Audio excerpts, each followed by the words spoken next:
What's up, guys? It's Alan Taylor, your favorite Sherman Oaks realtor, and welcome to another edition of Flip It for Market.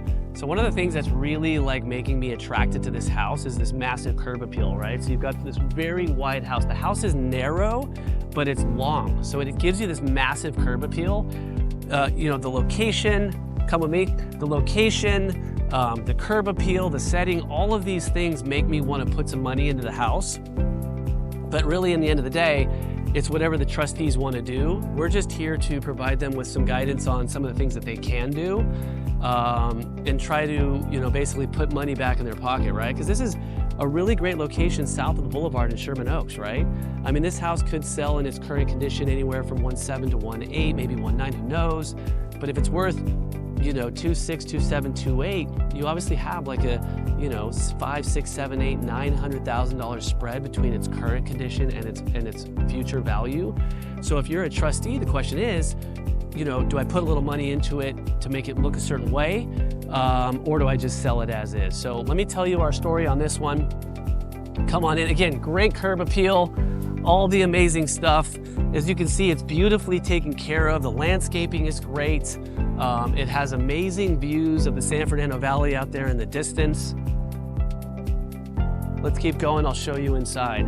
So there's a couple things that we had to bump into on this one that kind of shaped our decisions. So come on in and I'll tell you about them. So here we are coming into the house. Really cool design, a traditional home. Here's the living room.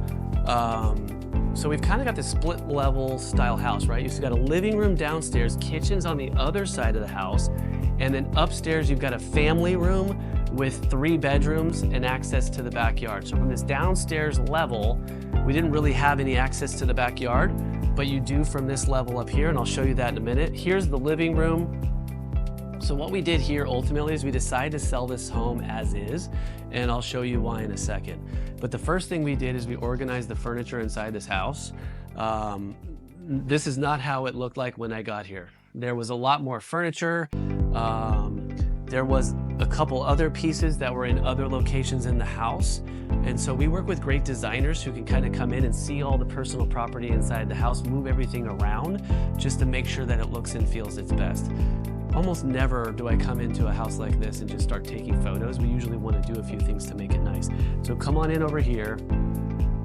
So again, something that really attracted to me was the view, right? So you've got this massive view of the San Fernando Valley from this room. And this could be like a really great entertaining space if you put in, new sliding doors here, perhaps even accordion style. You could even possibly close this in and have a collapsible set of doors so it slides into each other and just have this open space with this little yard. So again, a lot of things that attracted me to this house, and I wanted to, on behalf of the trustees, paint, do flooring, do lighting, and do all this stuff, but we ran into a couple roadblocks, so let me show you. So this is actually below grade here. This wall, the pool deck is actually up here. So this is all below grade. Behind this wall is a cinder block wall. And over here we have some water intrusion. Right over here in the corner here, as you can see, I've got a little bit of water intrusion here. And then you have what they call efflorescence. So efflorescence is when a white shiny substance shows up. So you've got, down here on the rock right here, you've got a little bit more efflorescence over here. And then you have, evidence of water over here, right? So you've got a little bit of what, and this is all actually below grade, right? So you've got right behind here, there's a slope comes up this way. And then I would say in this area, the soil comes up to about here. So there's a little bit of drainage and improvements that need to be made to this house. So in this particular case, we decided to do is just sell the house as is. We got a few different bids from a few drainage contractors. We're going to provide them to the buyers and make sure that they know what it is that they're getting, just to give the trustees a clean sale and not have any surprises, right? If we didn't do that, we could sell the home as is with no reports or anything of any kind. But if you want to have a smooth sale, sometimes it's better to provide reports to the buyer ahead of time so that they know what they're getting. Because the idea is to sell the house and have it close and not have surprises, right? In Northern California, what they'll do oftentimes is do all the reports. They'll do 5, 6, 7 reports. They'll give you a giant file, and the property is sold as is with 0 inspections of any kind. In Southern California, what we typically do is we sell the house, give the buyer 10 or 15 days to do their, or 14 days to do their inspections on the house, have them renegotiate or negotiate with us, and then the house sells. And sometimes when we do it that way, I find that people get surprised, especially when it comes to situations like this where you've got an unknown repair, and then ultimately it makes buyers skittish and nervous. So in this situation, we went with the Northern California way. We got some reports on the house, and we're going to provide them to the buyers. And once the house is sold, I'll let you guys know how it went, and I'll share all the details. So come on down this way. Again, our entryways here. Again, look at our beautiful dining room. So same idea, guys. We really want to show off the view, right? That's the most important part. Normally what we do is we pull these all down, but we didn't want to mess with the wallpaper.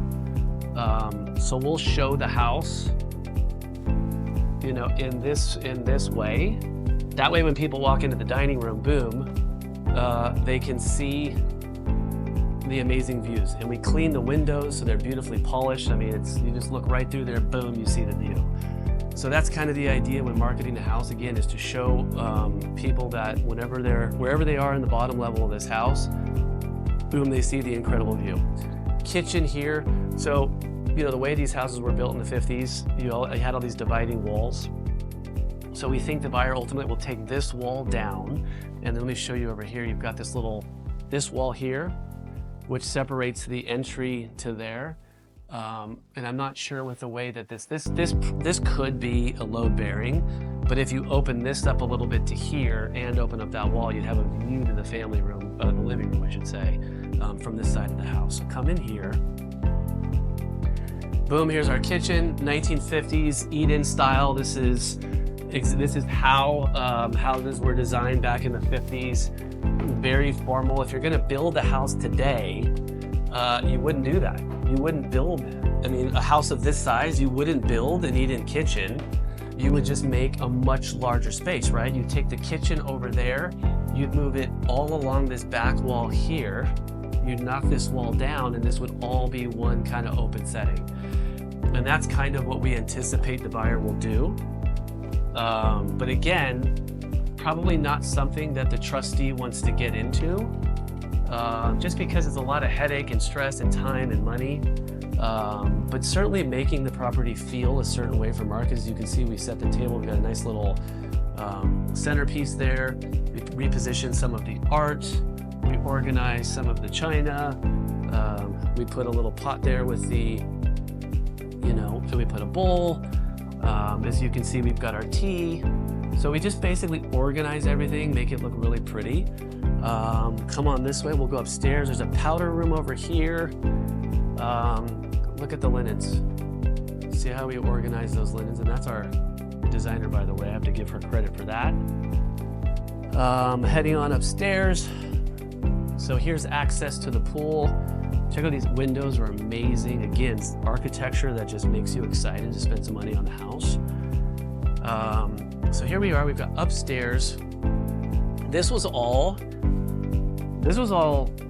closed. All these shutters were closed up, so you couldn't even see the view. So obviously the no-brainer for us was to push the shutters aside. This table was here, there were all these chairs, so we moved that. As you can see, we set up a little drink station there. Again, the designer chose all this stuff. Basically what we do is we come in and we just remove all the items we don't need, we put them in the garage, and we use all of the great pieces that they have to organize each space just so it looks right. There was a big giant couch along the side here. Check out this inviting family room. This is perfect for like a teen lounge. If this is like a perfect older kid's house, the older kids can come up here and the parents can hang out downstairs. But again, there was a giant red couch here and you couldn't even open up these shutters. So we pulled that away. We create so much more space here. I think it looks fantastic. And then here you are, you've got sliding doors to the outside. I'll show you guys outside there in a minute. again, on this one, we just decided to do very little. We didn't really change any light bulbs. We didn't really change the carpeting. We just wanted to organize the furniture just to make the place look and feel great, which it now does. 3 bedrooms over here. Here's bedroom number 1. Again, open up the shutters so when you walk in, you immediately see the view. Check out all the bedding. It just looks really lovely. It's really nicely designed. Bathroom here. Again, you got all the towels all organized. A couple tchotchkes there. Bedroom 2. Again, made the bed, organized the art, put a throw on the chair. Just really nicely done. Boom, view to the outside. Here's the primary here. Again, same thing. Got bedding, went to the store, bought some white, made some bedding, boom, set up a chair. There was actually a glass piece here. There was this a glass piece with a chair, and we actually moved it into the primary. Into the bath. I should say Lisa did that. So check out the little setup in here. Doesn't it feel nice? All right, so let's go to the backyard and I'll show you a couple more things. Again, this is a really great property. I'm excited to bring this to market and see what people think about it.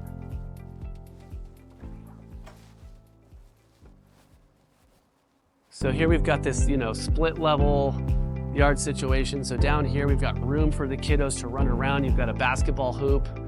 I'd really like to change that basketball net. I know that would look so much better.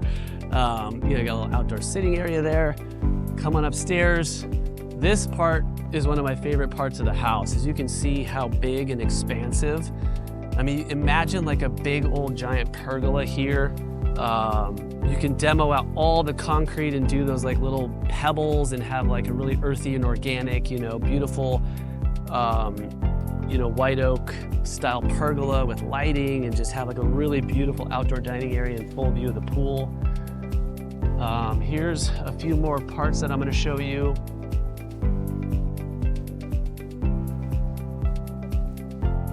So again, we're always looking for upside on these properties. We didn't do it, but the property line is actually, over there by the oak tree, but you see that cypress? So we could have pulled the cypress down, and then from here you'd have some more valley view. But again, you're just looking for upside in properties. We're bringing this one to market here in early December. I really appreciate your taking the tour and checking out, what we do as a real estate agent to help our clients maximize value and sell the property under the best terms for them. Stay tuned, like and subscribe, and we'll show you the next video when the house is all done, and we'll tell you what happened. Thanks so much for watching. Take care.